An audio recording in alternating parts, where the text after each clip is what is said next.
VR has come such a long way since its initial release in 1995 with Nintendo's Virtual Boy. Virtual Boy, a 3D game for a 3D world.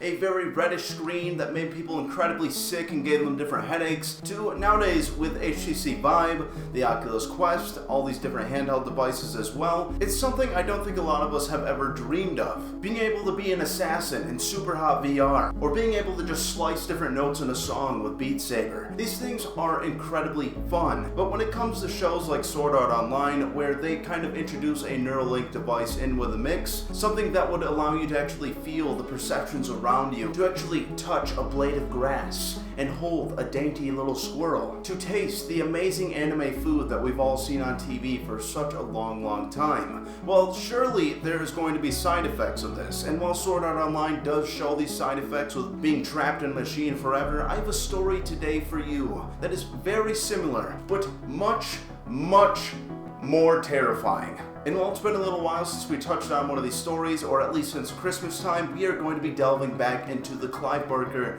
HELLRAISER comic books. This actually comes through book 3, and it deals with a company actually developing one of the machines. Not only is it kind of like the Animus from Assassin's Creed, or these VR headsets that we've seen in SAO, it allows people to do whatever they want, and to actually feel the sensations around them. But when it's met with kind of a mad scientist, we get a very unique puzzle, and surprisingly a story with a man who I think deserves to become a Cenobite. I think this man has truly earned it, crafted such pain out of such symphonic developments, and it's one that I'm very excited to share with you guys. And where this all begins is with a mad scientist just kind of sitting at his desk, and what do we see? We see a little box on it. We see the puzzle box that we've all come to know and love through every one of these different episodes, through the different movies, and the comic books, and all sorts of different media. And he's just sitting there kind of pondering what his next move is going to be. My computer can translate sensory input into what the subject will believe to be reality. He eats, he sleeps, he has sex, without leaving his chair. His brain receives the phantom signals as if they were real and in actual time. For instance, if he spends 3 hours in a nice restaurant eating lunch, then he's on the machine for 3 hours. But when he comes off, he'll probably want to grab a burger, because while his mind has been gorging, his body has been starving. And as the scientist is just sitting in his chair, pondering this device that he has just created, he smokes a cigarette and he flicks it out, and he inevitably just kind of decides that this is not going to be for him. That the next person to come along, the person he will leave all these plans for, will be the one to unlock the puzzle. Now, right off the bat, I think it's almost made clear that this man himself is sending himself to hell to become one of these Cenobites. I think he has an inside scoop on what exactly this box does. I don't think this is his first rodeo with this sort of thing. And this is the beginning of a story that I found very interesting. A little plotting right from the beginning, and just kind of letting us know right off the bat what is about to happen. There's no kind of mystery involved with this thing. It's mostly just about scientists being utterly terrible people, and something that I never ever hoped to be involved in, as we will come to the ending of this story. And just a quick trigger warning, I gotta say this one is a little more disturbing than some of the other ones that we've done, but we will get to that. My machine is capable of all normal human sensations, but is not limited to those Dream Weaver. As I've named it, it is an enigma. Let the man who operates it discover it for himself. I leave my life's work in your hands, Carl. As president of Amtech, you'll be able to put it to good use. Good hunting, my friend. And with the ending of this sentence, we just see this man sitting back down at his desk, just kind of holding the box. And this is going to be the last time that we see this man. This story is called The Threshold, and what it is actually about the threshold of pain. And with the next couple pages, we will be greeted to the future of Amtech, and where they've brought this awesome technology. What they've done was such high-period tech, something that could maybe be used to train military people to becoming super soldiers in a lawnmower-esque fashion, just beaming information in their head, or we could just use it for porn, sadly. But as we're seeing in the interior of this ginormous facility, we are seeing these two men just kind of talking. One in a lab coat, and one man who is just kind of browsing the infrastructure. So, this is where you work, huh? Yup, this is Dreamwave, otherwise known as Sex with the Stars. Nothing but sex? Well, mostly. You can do anything you want on the machine, but celebrity sex is our #1 fantasy. Most of these guys wind up with Crystal Mars. I don't get it. Give me Jane semen anytime. And as these two men are talking, we're just seeing all these men sitting in these chairs. They look very dead, their eyes are closed, and you would never be able to tell the dirty deeds that they are doing within these machines. And the man that's actually talking to the other one in the lab coat notices this. He says these people all kind of look a little dead. And he actually goes on to explain that this is for everybody's benefit, that when they created these machines, they figured they could also have an option that would essentially shut down the sensory motions of all these people, so you wouldn't be able to see them writhing and straddling these chairs and like moaning and groaning out in the open. So I guess this is one thing that we have to be thankful. But as he's explaining this, he actually hits a switch and allows this man to see. And we are seeing exactly what I was just talking about. A man writhing and grinding on this chair. I see. Of course we're violating this guy's rights to privacy, but so what? And you say Leo Marx donated the plans for this whole system to Amtech. Yeah, and then he vanished into thin air. Apparently it was kind of a whack job. Come to the lower levels. I got something to show you. And we see these two men just kind of walking down this dark and gritty corridor. Now, if you've ever been to the bottom of a factory or any kind of large industrial complex, this will look very familiar. It is very gray with concrete walls. And this is going to be the harboring of all the terror in the world. Something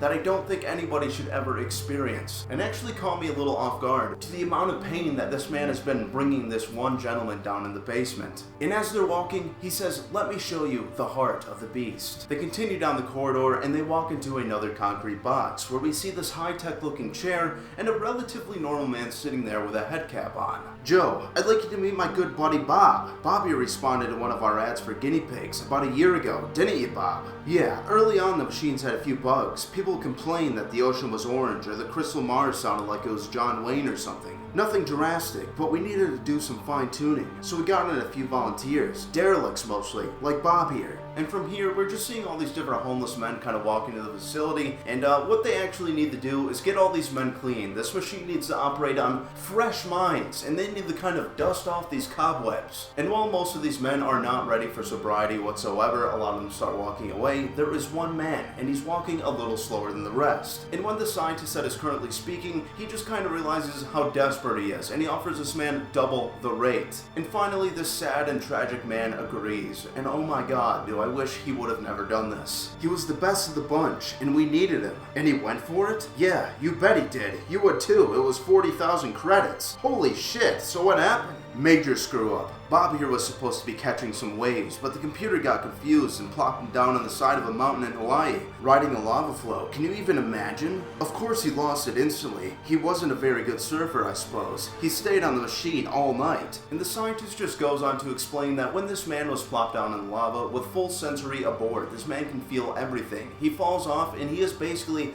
left to burn in a pit of lava for an entire night. He starts to go on about how the security card is very lax, and how he actually forgot to change the coffee filter in the coffee machine. He seems very annoyed by this, but he seems very nonchalant that he has essentially just ruined this man for the rest of the life. And this is what I'm talking about in the beginning of this video, is that with VR increasing more and more with resolution, eventually we'll get to the point where we can actually feel sensations in these different virtual worlds. There is just going to be bound to be one psychopath that is going to know how to change all this. How he's going to be able to just make somebody swim in a sea of bees or something of the sort. Something utterly terrifying and something that you can never be released from the bonds of life and into the savory, soft hands of death. Only to just keep experiencing this pain. I drowned in wasps! Okay, Sam, be quiet. I gouged my eyes out to stop seeing the horrors, but they only grew back! And it's just something I find so terrifying that it's really only something I could conceive in a nightmare. Wait a minute, you're telling me this guy floated around in molten lava for hours? Yeah, it was a tough break. So you just keep him here? Sure, his mind's blown. He can't be of any use to anybody anymore. So I keep him around. Bob's my pet, aren't you, boy? I like to really give him some fun. Watch this. What are you doing? I'm making him screw a hornet's nest. Wanna hear? And as the scientist is clicking the remote, Bob comes to life, and his eyes are closed, and he's experiencing all of this that was just portrayed, and he is just screaming his brains out. lot, alright? This man is being forced to do all these different acts, and there's actually a few different situations in this that I just don't really care to explain. The scientist is very sadistic, very demented, and honestly, somebody that needs to die. But at the very end of this, I'm not entirely sure that he even gets his comeuppance, alright? He may go to hell, but I don't know if it's to be tortured. Got a pair of lungs, don't he? Listen, Tom, I'm almost afraid to ask, but just exactly how much pain has this guy been through?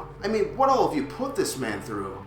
Well, let's see. He was eaten alive by ants all last week. I've dropped him from the Twin Towers, drowned him, crushed his balls, you name it. Holy shit, Tom. Child's play. We've only scrapped the surface so far, and I've only been able to come up with stuff like fire, ants, and snow, etc. And from here, he's pretty much just going to explain how he's reached the top echelon of utter torture and pain, and something that has never been quite done before. And this is why I said this man deserves to be a Cenobite. He is the perfect orchestrator of death, of pain, and of pleasure. Basically anything he wants. He has a machine that he can view any sensation possible without actually ever giving any kind of physical touch other than a keystroke on a keyboard, which I'm sure a lot of you keyboard warriors out there in the YouTube space, which I've yet to really come across. Alright, you guys have been awesome, and I appreciate you not making fun of me. But now, by cross-circuiting, I've created what I think is a loop, and if I'm right, and the computer will pick up Bob's reaction, his response is stimulation, and feed it back to him along with the initial stimulus. Bob picks up the shrinking signal, responds, the computer picks up the new response, adds to it. See what I'm saying? Kind of. Look, say an ugly man is standing in front of a mirror. He sees a reflection and he grimaces at his own ugliness, making himself even uglier. Seeing this, he lets his mouth hang open in disgust, but that just makes him even more disgusting. If he could keep it up, he'd become uglier than ugly. Infinite ugliness. That's what I'm hoping for with Bob. If I'm right, the pain will grow and grow until it becomes who knows what. That's what I want to find out. What lies beyond pain? What does pain become after crossing the threshold? And with this little bit of information, I'm pretty sure Tom just leaves and he just says, goodbye, my hopes and dreams for humanity are crushed. I don't know what it'd be like to have a colleague or even a friend tell you what they're doing to this human body that was actually just a homeless man off the streets and that is now basically brain dead because you fried his brain from pure pain. And this is why I found this story so disturbing, is that this man is literally trapped in his body. And where in real life, if you were subjected to true pain like this, you would just pass out, or maybe you'd have a heart attack. This just does not seem the case for poor Bob. He's stuck in this machine, and I really don't think this book is going to give us the good gracious of just letting this man die. And essentially what his plan is just to send a signal to his brain that will just make his pain response grow and grow and grow to a level that the world has never seen. This man is about to experience the pain of the entire planet, or as much as it could possibly be, and he is just utterly trapped. Now from here, we're just seeing these two gentlemen, these two janitors just kind of walking away. They're about to put up their mops and their buckets, and they're about to have a good time at a place called Hillbilly Heaven. Now I don't know if this is some kind of dirty fantasy that they're going to experience up in the machines above at MTech, or if it's maybe just a nice gentleman's club, but one has the common decency to kind of barge in the scientist's lab and let him know that they're leaving. And Tom the scientist just tells him, I will be locking up. And this is where the Symphony of Pain will begin. Well, Bob, in a few seconds, you and I are going to be making some history, won't we? You get your name in all the science books, and I win the Nobel. Everybody wins. We'll start with just a little pinprick this time. There, now all I have to do is throw this little switch, and voila! And suddenly, the walls burst. Something is coming through, and Tom the scientist is thrown to the ground while Bob is essentially just sitting there experiencing the worst pain that he's ever seen. And this is something that reminds me of a nightmare I had when I was a little kid. When I used to watch The Dark Crystal all the time, I used to have this reoccurring nightmare where a Skeksis would actually burst through my wall and start doing its weird laugh at me.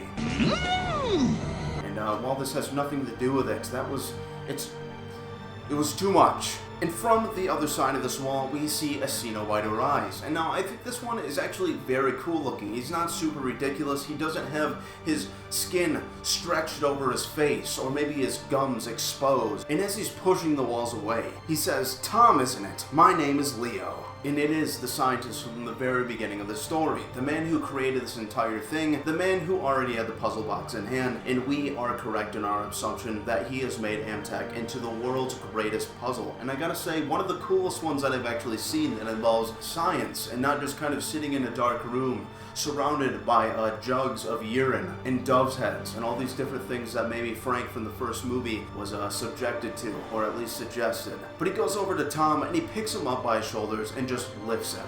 I'd like to offer my congratulations. I hadn't expected anybody solve my Dreamweave puzzle so quickly. And Tom is rendered completely speechless. He has no idea what he has just brought into his life, and one can only hope that this man is being dragged down to hell with this Cenobite to experience the ultimate pain for himself, but I don't believe this is the situation, sadly. And so effortlessly, I must admit, you put me completely in the shade, my friend. Say, Tom, mind if I have a go? It's been so long. He says, pardon me, Bob, and he puts a headset on for himself, and you can just kind of see him convulsing in the pleasures of this symphony of pain. Something that this Cenobite is so looking forward to. Somebody finally cracked his puzzle, and I gotta say, it's gotta feel good for a Cenobite when he actually creates something good like this, and somebody is actually able to finally do that. But with the headset on, he is just screaming, I love it. I absolutely love it, and you've done such an utterly fantastic job. And finally, Bob is woken from his sleep, and he is just kind of sitting in his chair screaming. I don't know if his brain is completely fried, but he is very obviously not in a good mood. Tom, you son of a bitch, I'd like to shake your hand and welcome you to the fold.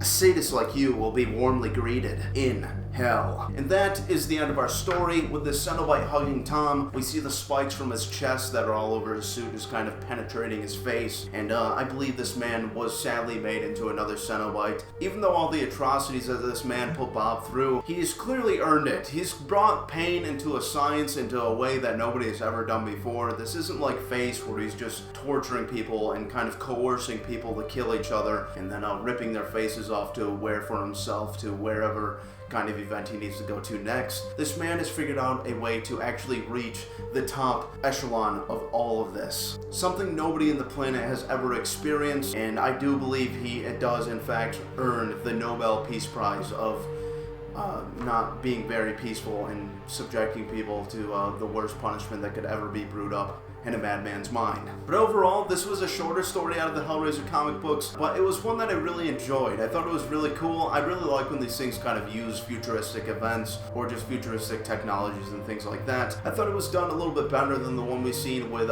Face on a completely different planet. That one kind of took place in a different world in space, and this one is more of a futuristic model, and something I hope we get to see more in some of these comic books. I've been getting a little deeper, and I gotta say, the stories are getting better and better. I've heard the ending of the last couple books in the series aren't as great, but I'm kind of in this middle section. This is book 3, but I've gotten up to book 7. But I think the artwork and the creativity are getting increasingly better, so it's just something that I'm very glad to continue with this. And I gotta say, you know, I knew I had to do one of these after the Swamp Thing video. We have a Batman Holy Terror video coming up, but it is very long, and it is going to take me a very long time to edit. So I thought before it's like another 2 weeks or something, I could quick edit out one of these and give you guys a great thank you, just because of that first Crusader video that I did, my very first Hellraiser story that I covered, and all the new people that came in.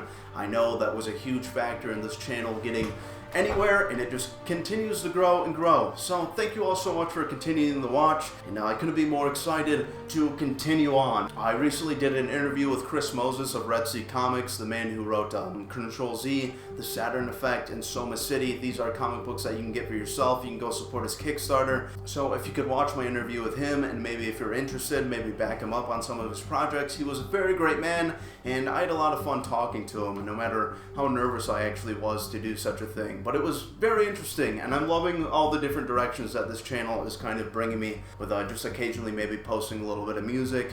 Hopefully I can do a few interviews from here and there. We'll see how that goes, but most of all, continuing with these awesome videos. I could not be more happy to make these things. I have so much fun, especially with that last Swamp Thing video. Me personally, that was my favorite video yet, and when I was done with it, I really felt like I had hit my stride, so hopefully that will continue, and they'll just get better and better. But anyways, everybody, thank you so much for watching. I hope you enjoyed that story from Hellraiser. I know I did, and I will see you all on the next episode of From the Heart, and then Symphony of Pain, or more Batman, whatever we get to first. So have you guys yourself a fantastic day, and I will see you on the next one.